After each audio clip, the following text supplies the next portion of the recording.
ടിങ്ക ടിങ്ക കലാരൂപങ്ങളെക്കുറിച്ച് നിങ്ങൾ കേട്ടിട്ടുണ്ടോ? ടിങ്ക ടിങ്ക കിഴക്കൻ ആഫ്രിക്കയിൽ ഉദ്ഭവിച്ച ഒരു പെയിൻറ്റിംഗ് ശൈലിയാണ് ഈ ടിങ്ക ടിങ്ക.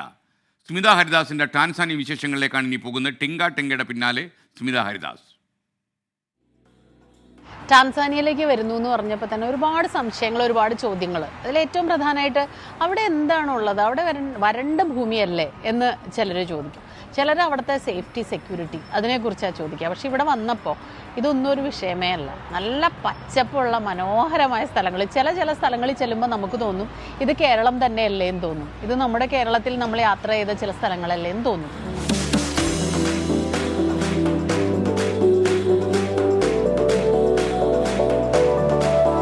ദാറുസലാമിൻ്റെ അടുത്തുള്ള മസാക്കി ഏരിയയാണിത്. ഇവിടെ ഓരോ റോഡുകളും ഇങ്ങനെയാണ്, നിറയെ കനോപ്പികളാണ്, നിറയെ മരങ്ങൾ എന്ന് പറഞ്ഞാൽ നമ്മുടെ ആര്യവേപ്പൊക്കെ പോലത്തെ മരങ്ങൾ, കടലാസ് ചെടികൾ, എത്ര ചെടികളും പച്ചപ്പുവാണെന്നറിയാം.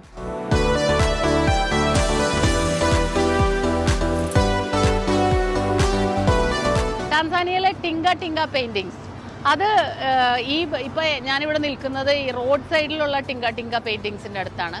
എഡ്വേർഡ് ടിങ്ക ടിങ്ക അദ്ദേഹമാണ് ഈ ഒരു ആർട്ട് രൂപം തുടങ്ങി വെച്ചത്. എഡ്വേർഡ് ടിങ്ക ടിങ്ക എന്ന കലാകാരനാണ് ഈ കലാരൂപം പ്രചരിപ്പിച്ചത്.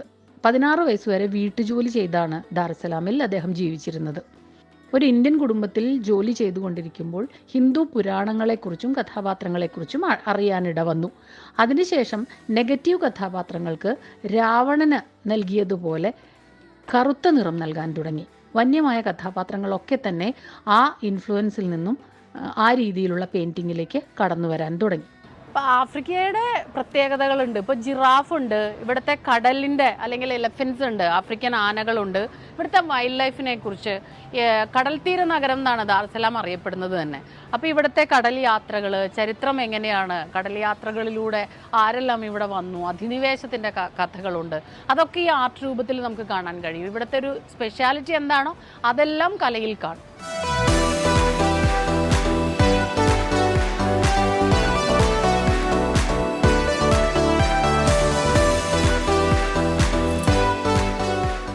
ടാൻസാനിയയിലാണ് ഈ കലാരൂപത്തിന് പ്രചാരമുള്ളത്.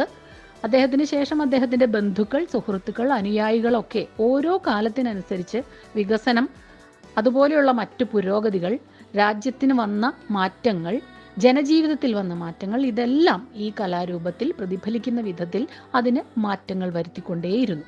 ഇപ്പോൾ 2 രീതിയിലാണ് ഈ കലാരൂപം പ്രചരിക്കുന്നത്. സ്ലിപ്പ് വേ കേന്ദ്രീകരിച്ച് മറ്റൊരു വിഭാഗവും ഇപ്പോൾ ടിങ്ക ടിങ്കയുമായി ബന്ധപ്പെട്ട് നമുക്ക് കാണാൻ കഴിയും. ആഫ്രിക്കയുടെ തെരുവുകളിൽ നിരവധിയായി ഈ ചിത്രങ്ങളുടെ പ്രദർശനങ്ങൾ നമുക്ക് കാണാൻ കഴിയുന്നുണ്ട്. മറ്റു രാജ്യങ്ങളിൽ നിന്ന് വരുന്നവരെ, ടൂറിസ്റ്റുകളെ പ്രത്യേകിച്ചും ആകർഷിക്കാൻ പറ്റുന്ന രീതിയിലാണ് ഈ ചിത്രങ്ങളെല്ലാം തന്നെയുള്ളത്.